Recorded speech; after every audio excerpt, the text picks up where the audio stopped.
Hi, and welcome to the first podcast from our journey and our void. My name's Liz, and I'm going to be hosting tonight's podcast. And I would like to introduce this young man. If you could tell me a little bit about yourself. My name's David. I'm originally from Birmingham. I've lived in Leicester, I've lived in Sheffield, I've lived in Colton and Lindrick. Now I live in Worksop. How did you come to be supported by United Response? It was through my mum, because I told my mum that I wanted to live on my own and be more independent. And so my mum got in touch with United Response, got somebody out to come and assess me to see what kind of support I'd need. And then it just went from there, really. How long was you live at home for? At least until I was in my 30s, mid-30s. What made you make the decision that you wanted to leave home? I just decided that I just wanted to be more independent, wanted to go out and try something different. Mm-hmm. And what was that pinnacle moment when you decided you wanted to take the next step? When did you decide you wanted to... You've had a real good milestone. Can you tell us what that milestone is, what you've recently achieved? I recently bought my own property. Wow, let's give him a round of applause. And what made you want to make that transition from renting, from living at home, to then you're renting? So what made you want to do that go from renting to buying your own home? I just thought renting's all right, but I just got to the stage where I just thought I want something a little bit more. I want something that's actually mine and not rented. That's really cool. That is really, really cool. So when you was thinking about this, how long did the process take? Who did you get involved in the planning of? It took roughly about 5 months for it all to officially go through. Yeah. And who helped you with that, if anybody? My appointee, he dealt with all the finance, everything. My mum and all my support workers that support me, they helped as well. Yeah. Anybody in particular that helped you? You mentioned some people here when I was doing my research. You mentioned some people that really helped you. Am I all right to mention them? Yeah. So you said Sarah Fox. It's Sarah, yeah. Sarah, Whitney. Yeah. Were people. Mark Bakecake here. Mark helped, yeah. Yeah. And then Chloe is always on hand, isn't she? Yeah. So the process took around 5 to 6 months. What sort of goals along the way did you set yourself? I just made the decision of what kind of house I wanted to live in, what kind of location I wanted to be in. When you was thinking about those things, what was important to you in regards to location? Did you want to stay in the local area, or did you think... I wanted to stay in Worksop because obviously my work's in Worksop, my dojo's in Worksop, so I wanted to stay local. Yeah, that's it. That was important to you. What sort of barriers did you come across? I don't think there really were any barriers, really. What was your motivator during that time? Because was there anything that sort of disheartened you, or what sort of work kept you on track? I think it was just the thought of just having my own place, something that's... I think that's really important to all of us, isn't it? Yeah. To have your own home, to have your own space. My own home, yeah, my own space. Yeah. And most importantly, my own freedom. That is so important, yeah. Freedom to just... do whatever I want, with my house. I can make it however I want. I don't need to ask permission from anyone. And that's what we all want, isn't it, at the end of the day?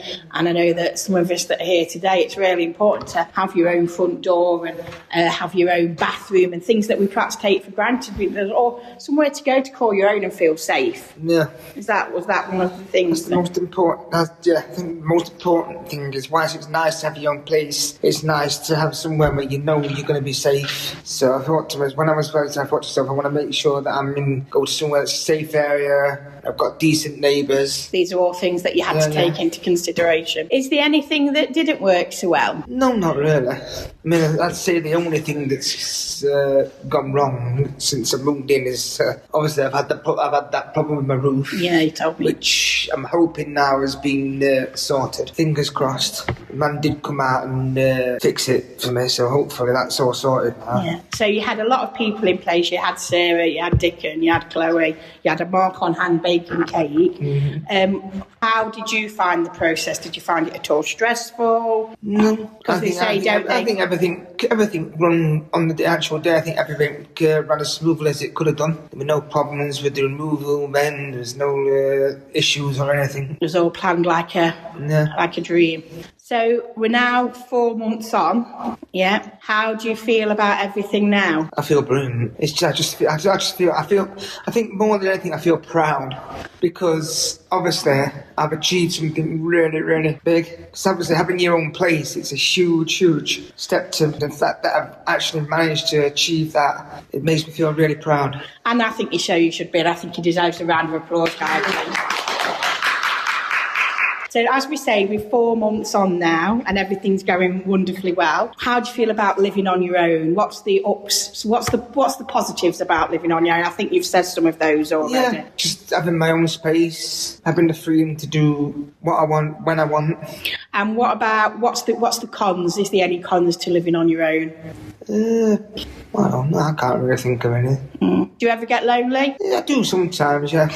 And what sort of things do you do to sort of combat your loneliness? I know that if you want to explain to us what sort of things you do. I like listening to music. So sometimes I'll put music on and I'll sit and listen to music, or I'll watch TV. Or sometimes, most of the time, I just ring my mum. Yeah. And I know that there's some events that you go to. Yeah, I've been to a lot of concerts. Yeah. A lot of heavy metal concerts. I like the heavy metal music. Yeah. And what about, is there any community groups that you're involved in? Yeah, podcast, choir, which I absolutely love. Yeah. And why are they important to you, David? Just because it just tells me to relax. When if I've had a rubbish day at work, I can just come to the choir and I just relax and just be around all my friends and everything. Is it extended your social? Yeah. Oh yeah, definitely. And I think it's also boosted my confidence as well a hell of a lot. Oh, that's fabulous. So I've become a lot more confident over the last few months than I was when I first came to.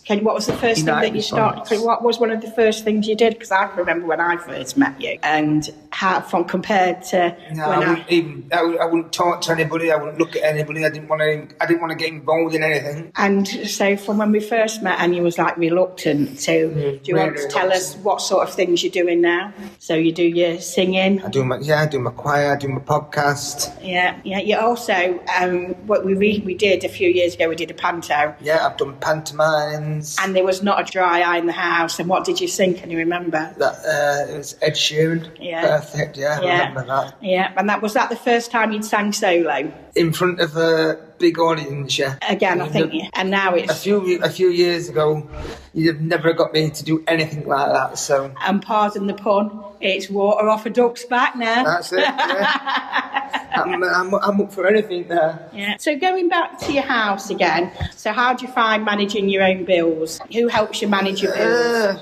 I don't really have that much to do with my bills, actually. And you explain to the audience as to what you have in place. I have an appointee that deals with all my finances, so he pays all my bills for me. Yeah. Which takes a lot of stress from me because obviously a long time ago I was financially abused, which is the reason why I've got this system in place just to make sure that can never ever happen again. Mm-hmm. So you say that Dickon helps you pay for your bills. Is there any restrictions, or are you still able to? No, I'm fine. I'm in control of my own card. I can go out and get money whenever I want. So there's no you don't find it restrictive in any way? Dickon puts a certain amount of money on my card each week to cover my shopping and everything that I need. And that takes all that stress away from you? Yeah. Would you be an advocate for having an appointee then, would you say? Oh, there's lots of definitely, yeah. Yeah.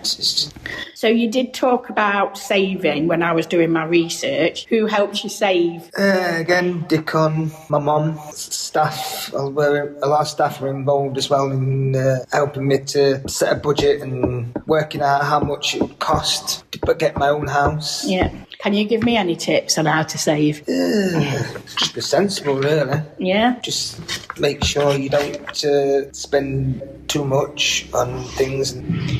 For anybody out there that's listening and thinking about, first of all, going into supported living or renting accommodation on their own or buying their own house like you, what would you say to them now? Obviously, have an idea of what kind of house you want to live in, the location you want to be in, what what you want, how much it's going to cost. How important was support to you during this process? Your support? It's very, very important, because obviously buying your house, whilst it's exciting, it can also be quite stressful as well. So I think the fact of knowing that there was somebody there working with me, helping me through it, took a lot of the stress off me, so it made things a lot easier for me. David, we've all been really, really moved by your story. I want to thank you for sharing it with us all. Shall we all give him a round of applause? And David Waters, not Watters, thank you for being the first podcaster. High five.